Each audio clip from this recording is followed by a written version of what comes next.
above that opening, and they're still not really doing that. So um, sure, I scale out like usually halfway or three quarter or whatever. Um, but they're unable to do that, so that's still negative. So there's also a valid point to short it. Um, but so if you short, then the scale out should be at settlement at least. At least that's where I look for, right? um, so what happens then?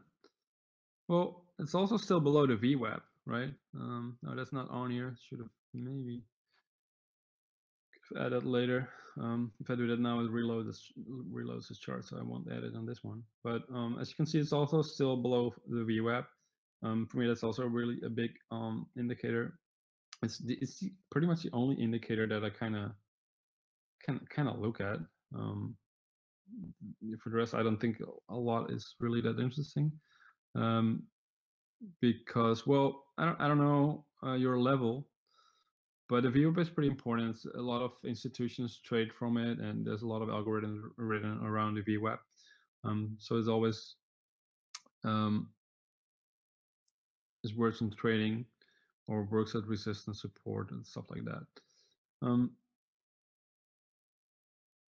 yeah, and that's kind of what happened today. Not a lot, but I just wanted to use some real time data and not some kind of perfect levels from whatever, which there always are. Yeah, that's kind of what I look at, and also where I base my trades on. Um, and there's just like intraday stuff, and I have bigger like bigger targets, and then I use the market profile charts for, like for example here, um, I'll look at LVNs, HVNs, LVNs to enter. Uh, so for example here, LVN, that would be some kind of area for me here. Oh, well, I guess that also works. You see that? It's today. And the LVN is from the overnight. Mm. So that's stuff that I watch. HVNs, previous HVNs I watched too. So this has developing POC in it. So this was briefly there was a POC in the overnight. As you can see, that's pretty much holding as well. With of course here your settlement first. Yeah, so that's stuff that I'll look at. For the rest, I don't know. Hoping for some questions. It's always more interesting. So it's still holding.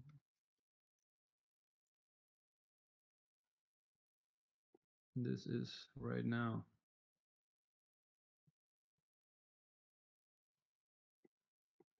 Oh,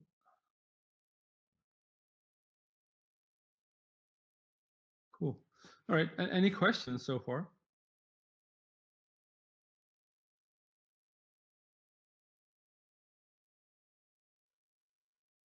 Or anything you want me to cover, or I don't know.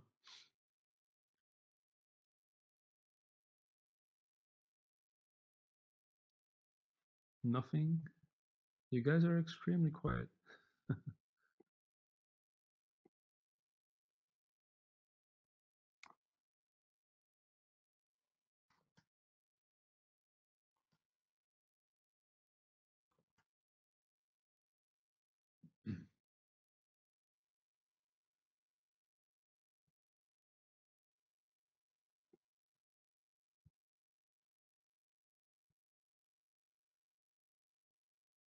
All right. Well, I guess not. Well, that's good. I guess. um. Well, if there's no questions, then Marlene, I think it's back to you.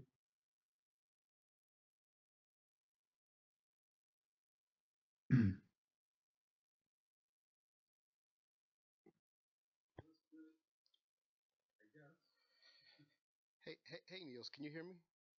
If there's no questions, then Marlene, I think it's back to you. Can you hear me, Niels?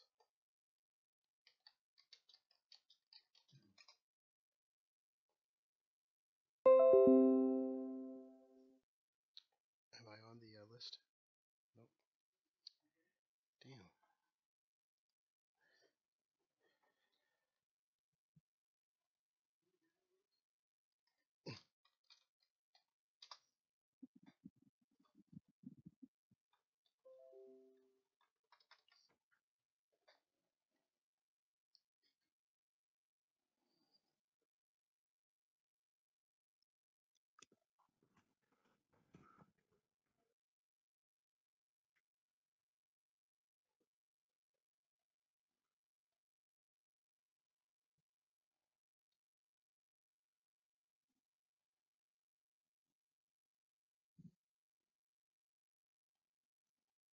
Yeah, I don't know what's going on, Mohammed. Test, I test, can. test, test, test. Niels, can you hear me? Yeah, I can hear you. Yeah. Can you hear me? Kind of wanted to. Jeez.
We should explore ideas like universal basic income. We will have to have some kind of universal basic income. We're going to have to consider new ways of thinking about these problems, like a universal income. Universal Basic Income, or UBI, is a trendy but controversial idea among politicians and Silicon Valley leaders. The concept is simple: giving money to people every month without strings attached and at taxpayers' expense. Our generation is going to have to deal with tens of millions of jobs replaced by automation. Proponents of the program hope it can reduce income inequality and soften the blow for those like truckers who could soon lose their job due to automation. They also argue that UBI could replace or supplement other more selective forms of welfare. Well, people are working hard. They're working very hard. They're working 1, 2, and sometimes 3 jobs. They're working until there's nothing left. Amaya Puwar is a Chicago alderman who's proposing a UBI pilot program for the city. The trial would provide $500 every month to 1,000 families each, using donations from wealthy UBI supporters. Chicago would join Stockton and Oakland, California, and Finland in experimenting with small-scale UBI trials. But it's unclear yet how UBI would be financed on a larger scale and whether enough voters would rally behind the idea at a city, state, or national level. Critics of the program would say that it might reduce the incentive for these people to look for a job. No one is leaving their job for $500 a month. When we hand over tax incentives to big corporations or we give tax cuts to rich people, the assumption is that they're going to spend the money in the economy and it's going to circulate around, right? So rich people do the right thing, but if we help poor people or people who are struggling with a little bit of cash so that they can make decisions about how to provide for themselves, somehow we're going to believe they're going to go out and buy champagne. I think the idea that most people are going to become lazy or waste some money is not borne out by the evidence. You know, at the same time, I do think we, especially when kids are at stake, you know, we have to think about what is the social safety net for kids, you know, in those few exceptions where parents might not be making the best decisions for them. Seema Jayachandran is a professor of economics at Northwestern University. She says 2 long-term examples of programs similar to UBI are the yearly check that Alaska gives its residents and the redistributed gambling income from a Native American reservation. While she says that both programs have helped reduce poverty, she also points out that the comparisons don't solve the ultimate funding question. Where have those been funded from? It's either natural resources or gambling. That's not the way that we're going to fund a US-wide or even a Chicago-wide UBI. So where is the money coming from? And this comes back to, if we have UBI without that tough discussion about taxes, it might lead to cuts of some of these other programs like food stamps or Medicaid, et cetera. And then, you know, then it's an open question of whether the poor are actually better off or worse off. Alderman Puwar is working on getting more partners and donors on board before asking City Council to vote on his initiative. Besides the UBI program, his resolution would also give the 1,000 chosen families their earned income tax credit payments on a monthly rather than annual basis.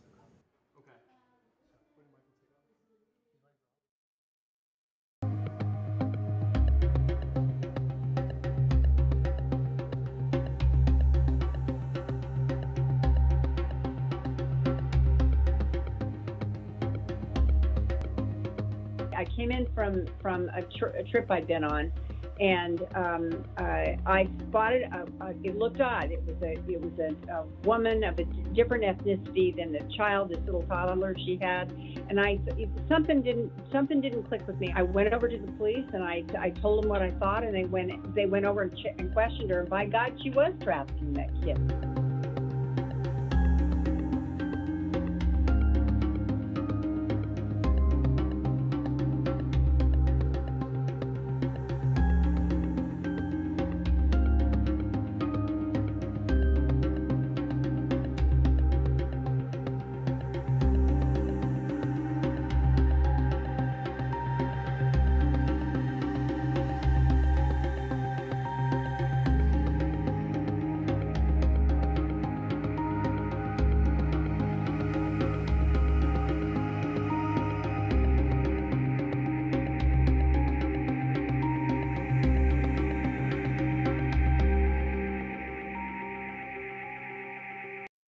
We're thrilled to be joined by our tremendous Vice President, Mike Pence, along with our incredible Second Lady, Karen Pence.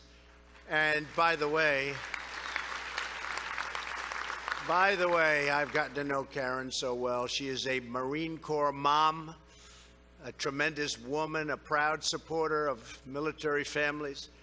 And she just recently went back to teaching art classes at a Christian school. Thank you. Thank you, Karen.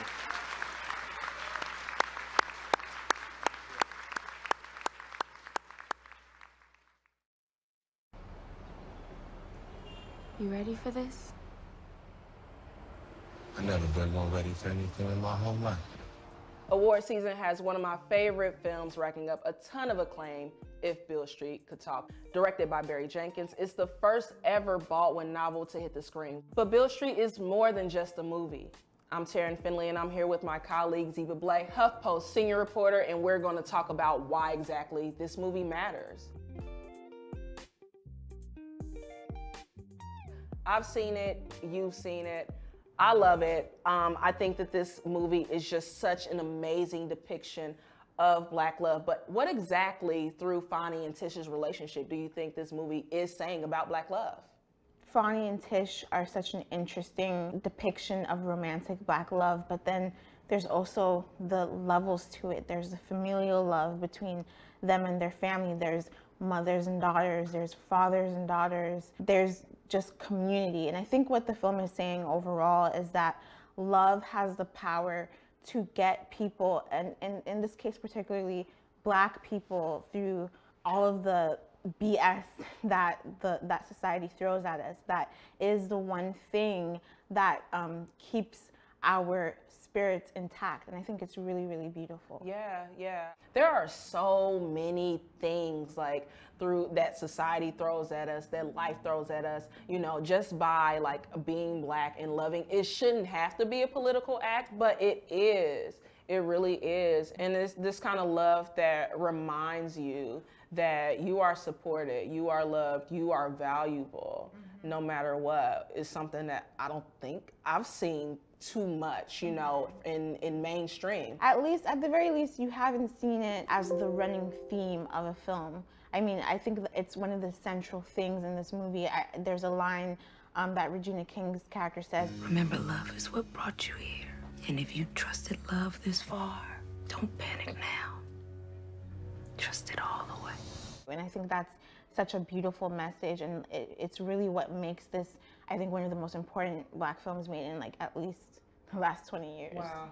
One thing that I have to know, the two romantic leads, I talked to Barry Jenkins about the casting decision.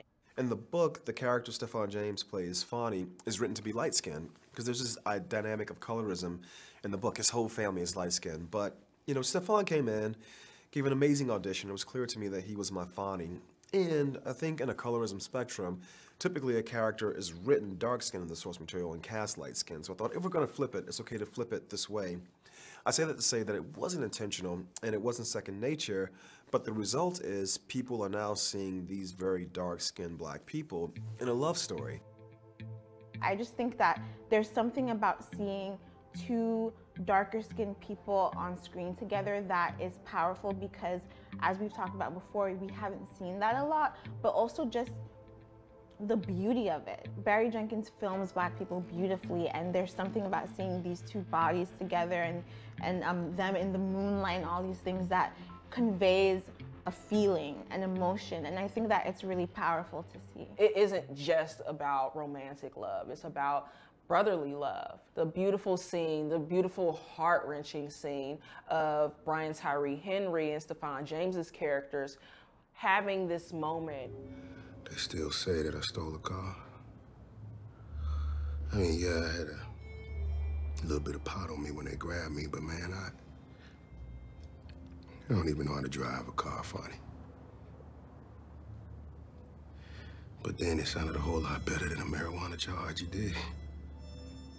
The escalation of that scene, it's very methodical, very slowly done, and so brilliantly done, because we're peeling back the layers of Daniel's trauma in a way that I think you don't often get to see with these kind of characters. What I loved about the fact that this scene exists is that we have material for Black men to point to look at, for us all to look at, really, and to understand that Black male vulnerability is important, and it is a thing, and it's not something that, you know, we should turn a blind eye to or make fun of or belittle or, you know, call non-masculine or whatever, because oftentimes Black men aren't given the space to do that, you know, whether it be on screen or in real life. It's your grandchild. What difference does it make how he gets here? The child ain't got nothing to do with that. Ain't none of us got nothing to do with that. I do want to talk about Regina King because she is literally queen.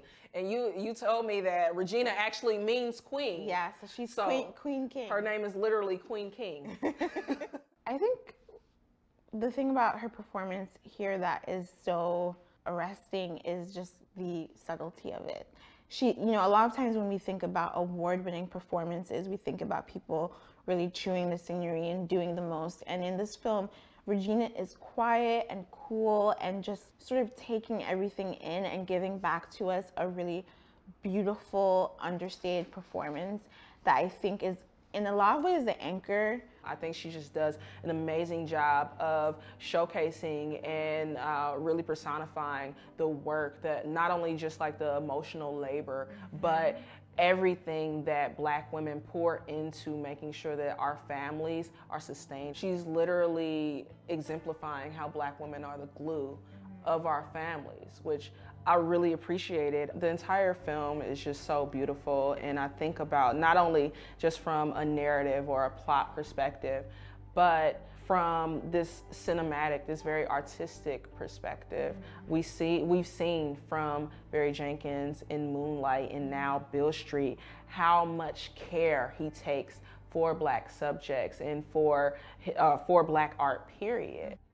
To be able to be in front of Barry's lens and be able to step into those shoes and give audiences sort of what it's like, a perspective of what it's like to see these people from a human perspective rather than just an afterthought or a statistic, I think it was very, very important for us. Barry Jenkins is loving with his imagery of Black people. He's specific and he's really reverent of the Black image and the Black body, and it's so refreshing and it's so important. And it's really important that Black people be filmed to in a way to reflect that beauty. And it's so interesting that Hollywood has not always been great at conveying that when it comes to lighting, when it comes to, you know, just like the way that the camera perceives Black folks. Sometimes it's in a way that's so harsh and aggressive. Yeah, whenever I see a Jenkins production, I feel a range of emotions, but above all, I feel regal, I feel safe,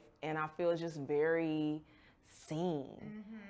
And I think that does play into one of his trademarks, which is having these actors look directly into the camera. I think it's a really effective device, and it's funny, I went to a screening of the film where he talked about that aspect of his films, and he mentioned, you know, for a lot of people, you know, Black people, we feel seen, and that's so important.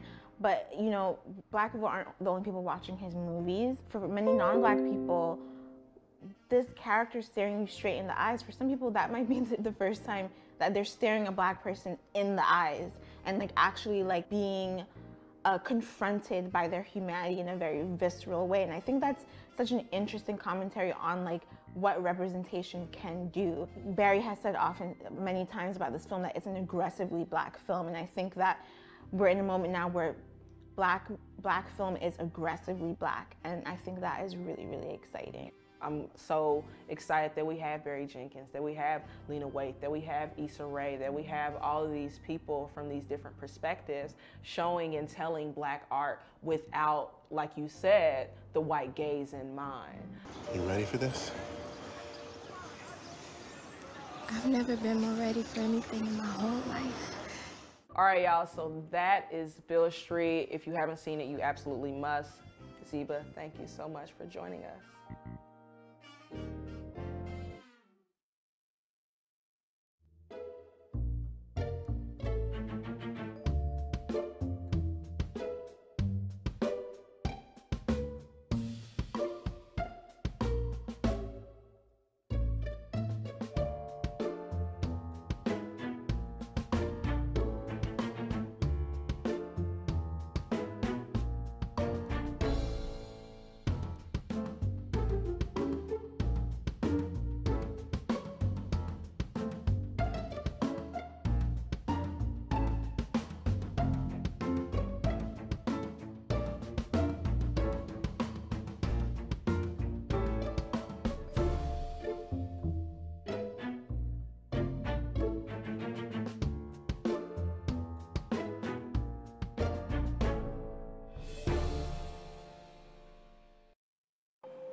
When folks walk in and see me, they're shocked. Even though my jacket says Chef Brian, they'll ask, hey, where's Chef Brian, the owner?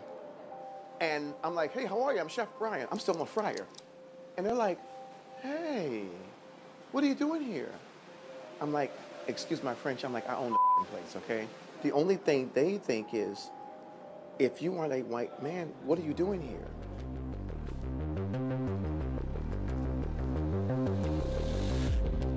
So I'm from the 70s Petworth. Down here in DC, we used to walk to school, my sisters and I, and literally in the bushes, we would see a dead body. In addition to that, my father left us when I was 9. He turned his back on 5 kids. And then your mother saying, I can't handle this. We're left to our own devices. So we're welfare recipients. I used to eat Tootsie Rolls for dinner, dip my finger in water, then put it in the sugar dish. We had bread, we had eggs, we had milk. Maybe we had some flour sometimes, or some pork and beans. But that's maybe right before the middle of the month when food started to go south and we had no more welfare. So the only solace you have is what? PBS. It made me like full of joy because in the house, things weren't so joyful. PBS brought me back to life. Watching Julia Child and Jacques Pepin and the Galloping Gourmet Graham Care made me want to be a chef. And I was like, you know what? I can see if I can replicate some of this at home in my kitchen with cast iron pots and pans. This kind of stuff gave me energy. I'm like, I want to be a chef. I knew cooking would save my life, but I didn't know it would get me out the hood though. I saved my money. I cooked for Mary J. Blige 5 days a week, Eddie Murphy, Mariah Carey. I did Top Chef. I am cooking char-grilled jerk breast of chicken. This is a real signature dish because the whole thing is Caribbean. Nothing short of fantastic. Save Bars on Bar Rescue, Master Chef Junior, Guest Chef Judge on Master Chef. All that money, all my little pennies I saved. I'm gonna open a restaurant. I go and look at places, different restaurants downtown. One broker said to me, you know, great concept, love it. But what we're gonna need from you are your papers, your immigration papers. And I said, you mean my birth certificate that I have? And the fact that I was born at the Washington Hospital Center? He was like, no. He said, no, you need your green card, you need all your papers. It wasn't because I had bad credit. It wasn't because I didn't have the money. It's because I had an inconvenient tan. I went back home in a fetal position in bed for like 2 days straight. I didn't get out of bed. Because I was hurt. I'm still human. Okay, I'm going back in. I just wanted to give, but I wanted to also, of course, be a businessman. But I wanted to give. So instantly, I knew I was gonna hire all the people, all the kids from these underserved areas, because I knew they would come to me. And lo and behold, brown kids start calling. They would come to me, and they would do, I call it the feather shake. And they'd say, I know you won't hire me, but I'd really like to work for you. And my heart was in my stomach. I'm like, where am I? That in this era, a 18 or 20-year-old or a 21-year-old is already defeated. If you tell someone for 365 days in a row that they're stupid, the 366th day they come to you and say, man, I'm pretty freaking dumb. Oh, come on, baby, come on. 2 of my young guns stole from me, 2 of them. 2 of them were already on probation. So now what happens? You're in the system. Do I now say, you know what? I'm gonna send you to that system. I'm gonna send you back in because you betrayed me. I cannot give up on someone even if they steal from me. I can't give up because I was that same kid. People say to me, Chef Brian, aren't you nervous and afraid being down here in DC and having a restaurant on your own? And I say to them, my father left me when I was 9. We were evicted from our home when I was 11. I'm a college dropout. I've been shot at twice. Ask me again if I'm afraid.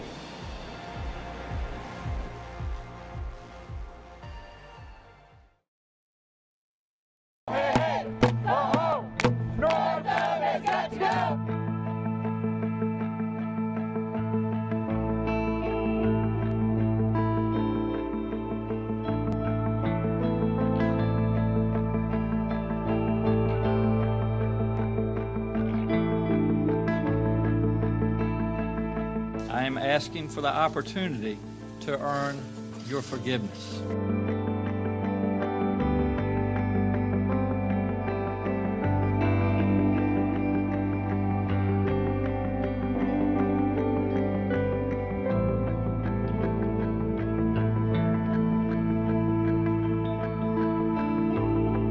It is all completely political. It's a complete smear.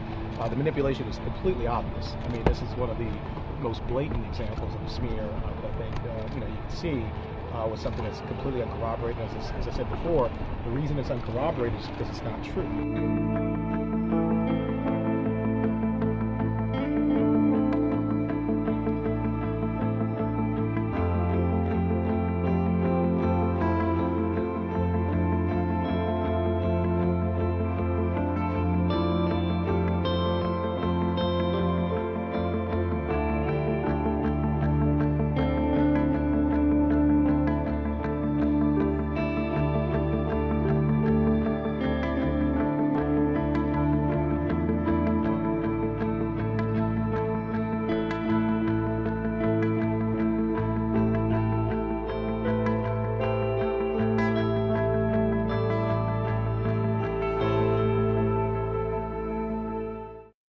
We struggle to hear each other. We are so entrenched in our own thoughts and our own beliefs, however right we think they are, that we can't hear where the pain is on someone else's side. Now, it doesn't mean that they're right, but we don't even listen. So the nitty-gritty, difficult, and revolutionary practice of relationship building has just gone by the wayside. Reverend Leah Daughtry is a political strategist, author, and the only person to twice be the CEO of the Democratic National Convention.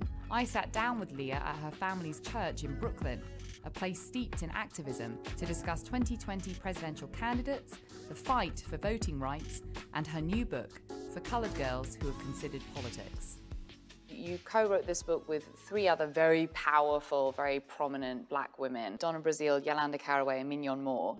Why did you feel it was so important to distill all of your histories into one book as opposed to, separating them out? You could have each had a memoir. I think, one, because we wanted to share about the power of friendship and what's possible when people come together and for a common purpose, a common cause, and choose to row in the same direction. Which is not to say we agree on everything, because we're girlfriends and we don't.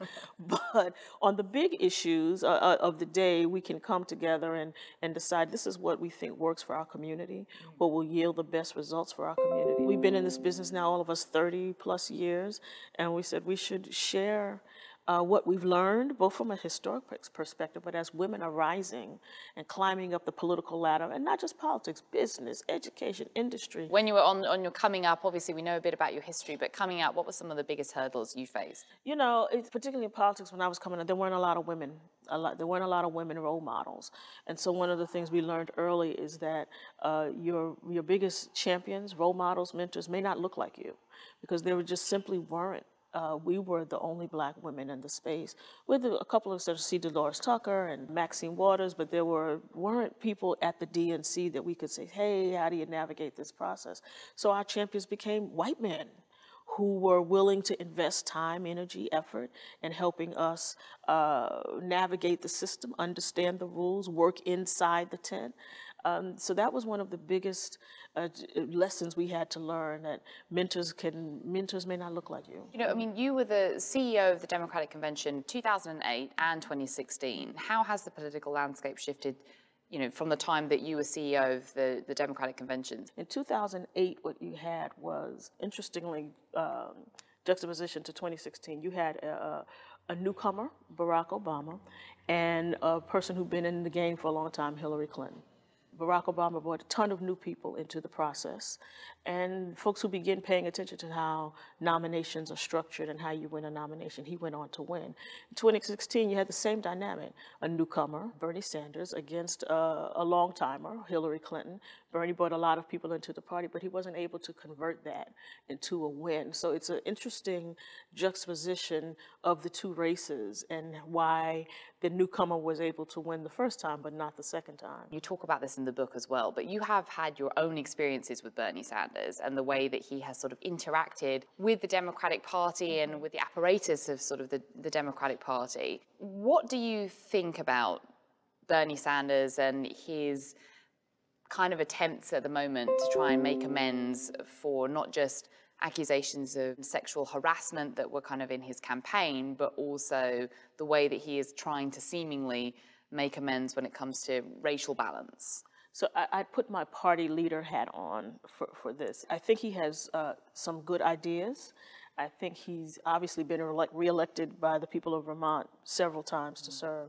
And so they clearly have some trust in him. I'd like to see a Democrat be the Democratic nominee. And so I would say to Senator Sanders, welcome to the party. If you want to join, we'd be happy to have you. But I'm not comfortable with people who are not members, who haven't made the investment of membership in our party, seeking to be the standard bearer of the party. So I'm looking forward to Senator Sanders, if he chooses to put his hat in the ring. We have new rules now that say that you have to be a Democrat in order to seek the Democratic nomination. You have to sign an attestation that you are a Democrat, that you will run as a Democrat, and you will serve as a Democrat. Hopefully, looking forward to him signing that and joining the party if that's what he chooses to do. But if he chooses to do that, I mean, there'll be people that will say he's doing it purely for the political expediency of the whole thing. I mean, could you trust him, I suppose? You know, I think people will say that, but I think I would be one that would want to take him at his word.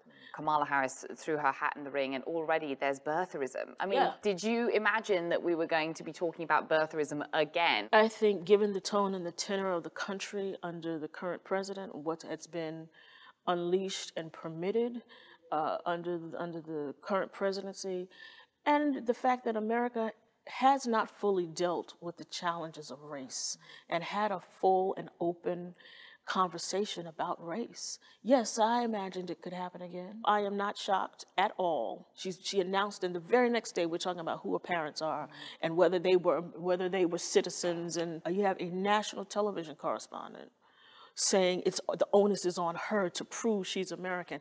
We're not asking that of anyone else. And there are other people who have declared. Has anyone asked any of the others to prove that they are American? It's unconscionable, but not surprising. Race is already starting to play a big role in 2020. We're not even there yet. But you have candidates like Elizabeth Warren, like Kirsten Gillibrand coming out and saying, I'm going to be listening more intently. A lot of overt courting of black voters already. Do you find it genuine? You know, I love hearing it all, but I think the actions are what really matter. So you can talk about inclusiveness and representation, but if your staff's not inclusive and representative, then it's just all words. So I've been really gratified with this first round of folks who have announced that they are announcing diverse teams of people to be part of their staffs. I think all of the candidates, especially particularly on the Democratic side, understand that you cannot win the nomination without the African American vote. And African American women in particular are the most loyal, most consistent voting bloc in the nation, especially among Democrats. We turn out, we vote, we know how to size up a candidate, and we show up at the polls, we don't miss. So it's really hard to think about winning any state where there's a significant African American population without courting us. And I think they've realized it. Doug Jones won the Senate race on the strength of African American women voters. And now we have new black women in Congress. And the diversity of the new Congress really points to the power of the vote. So if you want to win, just as a strategic tactic, you've got to go where the votes are. Yeah. And you're not going to win our vote if you're not going to have a campaign that's representative of our issues. Are you worried at all that there's going to be sort of a incorrect course correction by the Democratic Party because of the voters in some of the Midwestern states and, places like Pennsylvania and things like that that Trump won. I mean, there was such a big furore when Hillary lost that, well, she flew past those states. She didn't appeal to white working class people. You know, not really, because when you look at the numbers, Hillary lost the presidential by about 78,000 votes across 3 states. So we're not talking about huge margins here.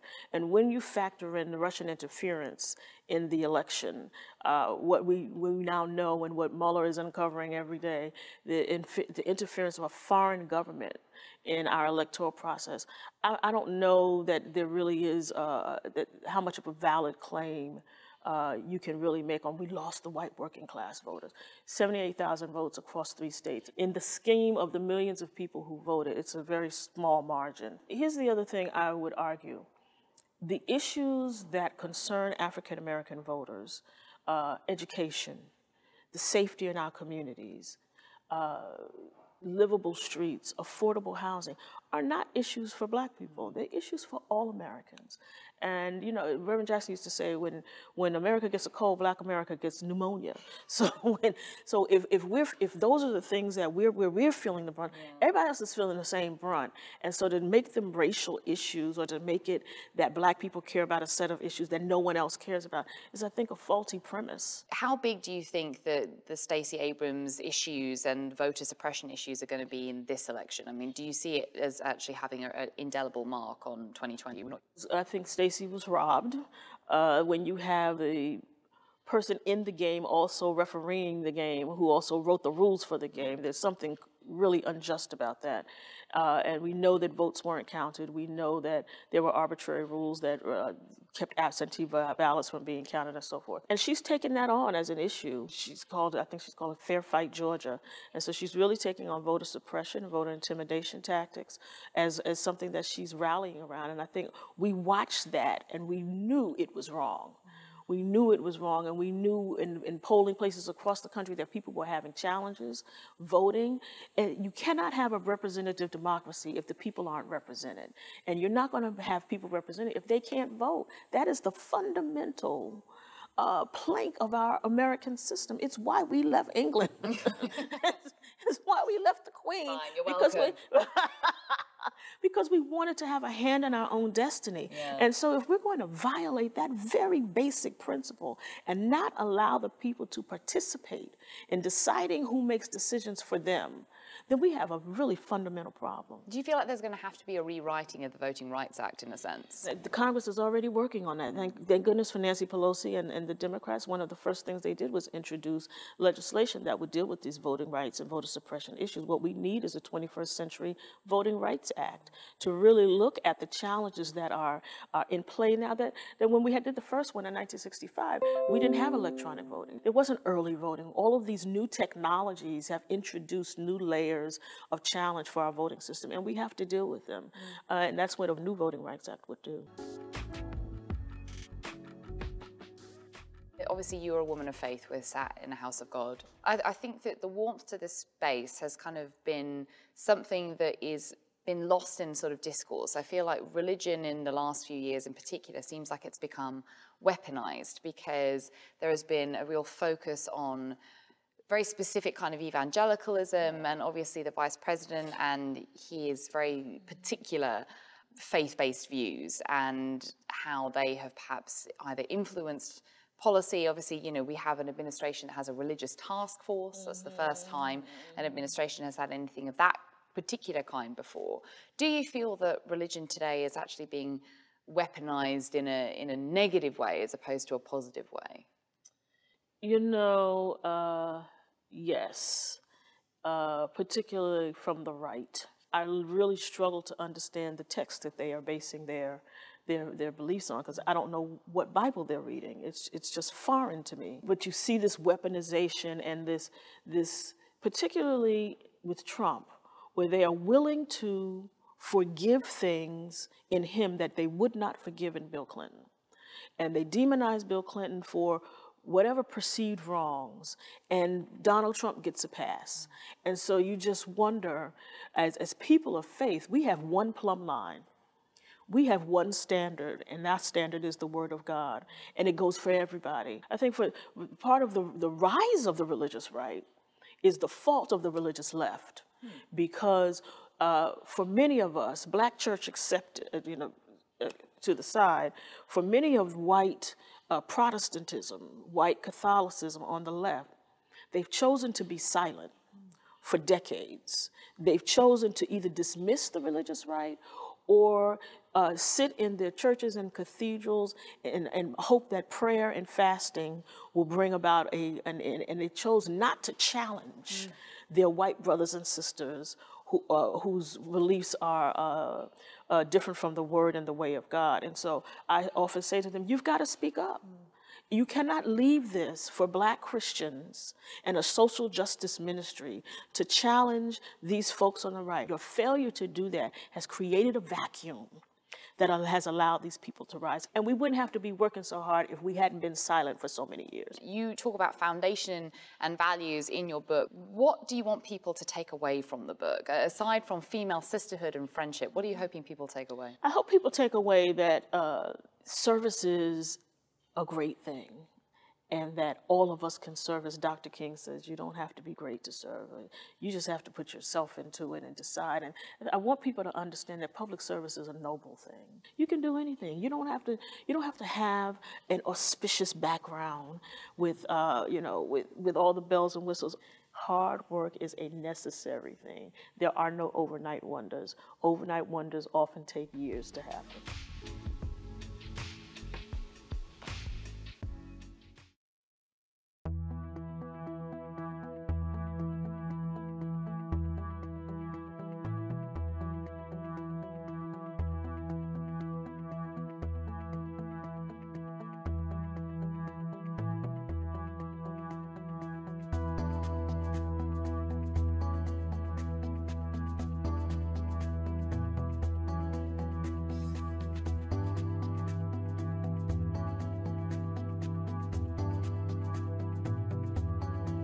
Florida's my second home. I'm here all the time, and we have the Southern White House in Florida.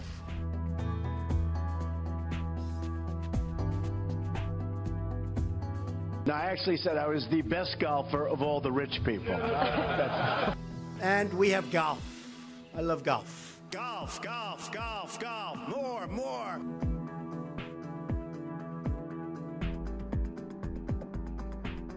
For him to be playing golf at this time, I think is totally inappropriate. I'm going to be working for you. I'm not going to have time to go play golf.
One year ago today, on my mother's dying bed at 92 years old, former sharecropper, her last words were, "Do not let them take our votes away from us."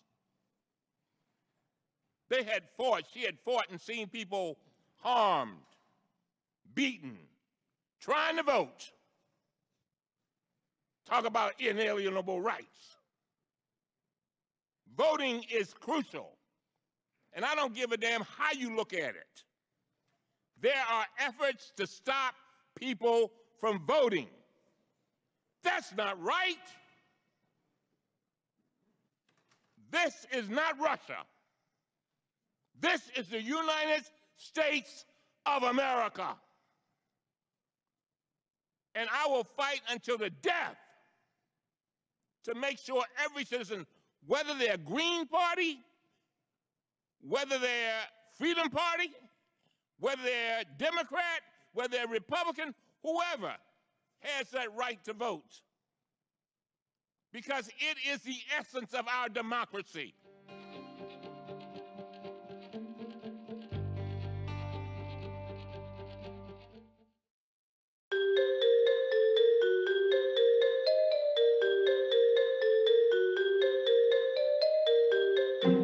This was not a particularly good speech, but what it lacked in quality, it made up in length. This speech was like watching paint lie.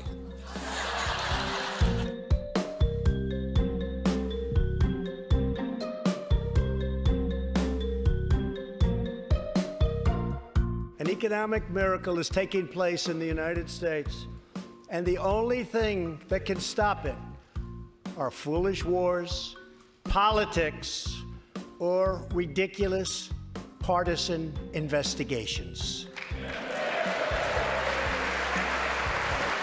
If there is going to be peace and legislation, there cannot be war and investigation. I wonder if Trump just wrote a bunch of rhymes to try and stop the investigation. He was just sitting in front of the mirror like, life is fuller without Robert Mueller. Any collusion is an illusion. He spoke for so long, Robert Mueller handed down another 5 indictments. Nice try on that argument. You can't have legislation and investigation. Who ever heard of law and order? Come on.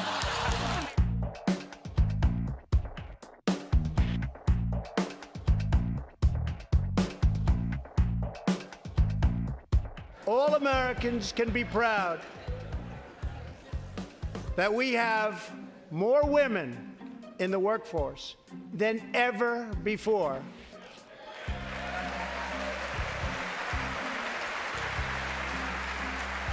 They're way ahead of you, Don. And when he mentioned the percentage of new jobs occupied by women, the record number of female freshman Democrats in the audience started dancing like the cool aunts at a wedding.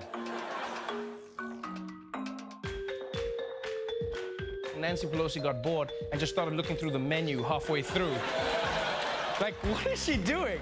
I kept expecting a waiter to come over with an order of buffalo wings. It looks like a babysitter reading the rules of a board game while the kids are just chucking game pieces at each other.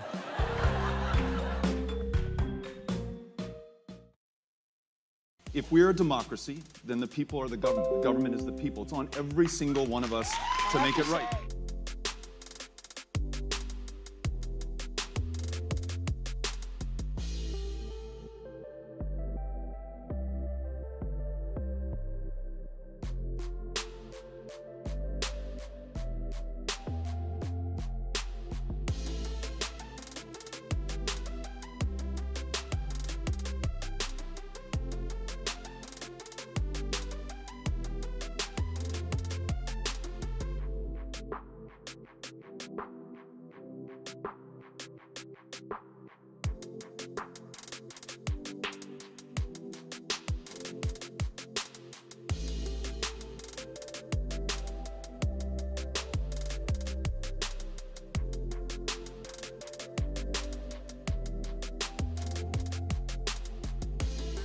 I saw the power of people in action, and it wasn't up to an election or a candidate or a person. It reminded me that in this country, it's all of us, and there's real power in that.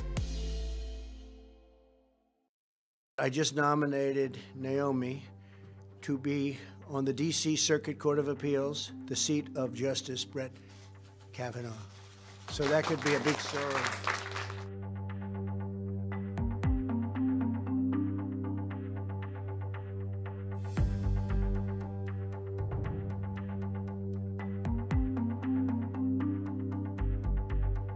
Thank you very much, Mr. President, for the confidence you've shown in me.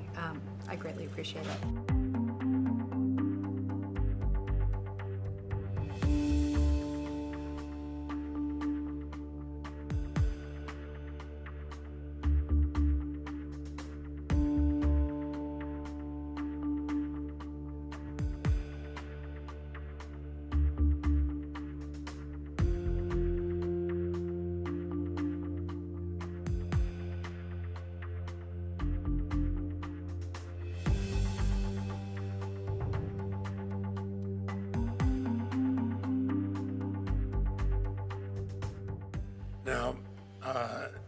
In your college op-ed about date rape, you wrote, if a woman drinks to the point where she can no longer choose, well, getting to that point was part of her choice, implying that a drunk woman has no control of her actions, but a drunk man does, strips women of all moral responsibility. I was trying to make, and perhaps not in the most elegant way, the sort of common sense observation that excessive drinking can lead to risky and dangerous behavior for both men and women. The dangerous feminist idealism, which teaches women that they are equal. Is that a dangerous feminist ideal? Is that women are created equal? Senator, I very much regret that statement.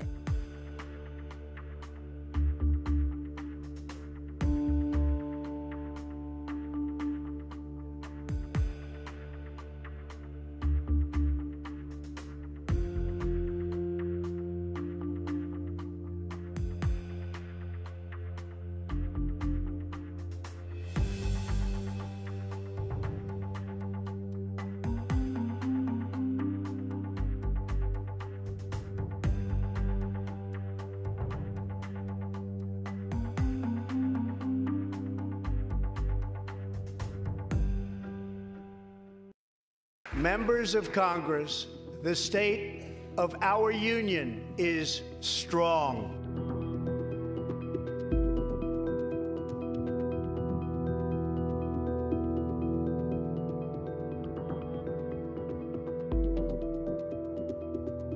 I saw this as a psychotically incoherent speech with cookies and dog poop. He tries to put together in the same speech these warm, kind things about humanitarianism and caring about children. At the same time, he is demonizing people who are immigrants. It was Brown Scare. It was, showing this family, this poor family that had this tragedy to illustrate how dangerous immigrants are and how we have to turn them back and how it's a matter of love of country to get rid of them and the wall and all of that sort of stuff. This was essentially a rally speech. I wasn't surprised that he worked to continue to instill fear in the American people about the crisis on the border, when in reality we know that the only crisis on the border was caused by him when he started separating families. This was probably the worst delivered speech I've heard Donald Trump give. He ran over his lines, he mixed up the lines, he didn't deliver his punchlines. Jammed in.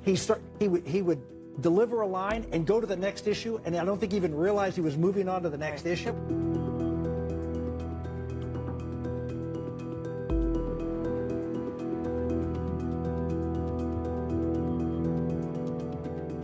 Well, tonight we heard from the President of the United States what was one of the most inspiring challenges to the country, and a list of successes, frankly unprecedented, over a 2-year period.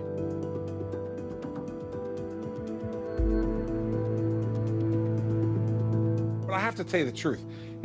This guy gave a bipartisan speech tonight. I think Donald Trump did exactly what he wanted to do tonight, what he needed to do tonight.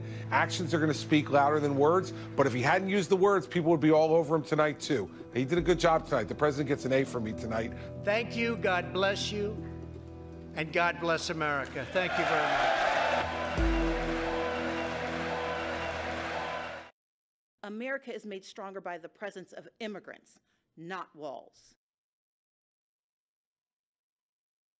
Just a few weeks ago, I joined volunteers to distribute meals to furloughed federal workers. Making livelihoods of our federal workers a pawn for political games is a disgrace. The shutdown was a stunt, engineered by the President of the United States. We know bipartisanship could craft a 21st century immigration plan, but this administration chooses to cage children and tear families apart. We can do so much more. Take action on climate change. Defend individual liberties with fair-minded judges. But none of these ambitions are possible without the bedrock guarantee of our right to vote. Even as I am very disappointed by the president's approach to our problems, I still don't want him to fail. but we need him to tell the truth and to respect his duties and respect the extraordinary diversity that defines America.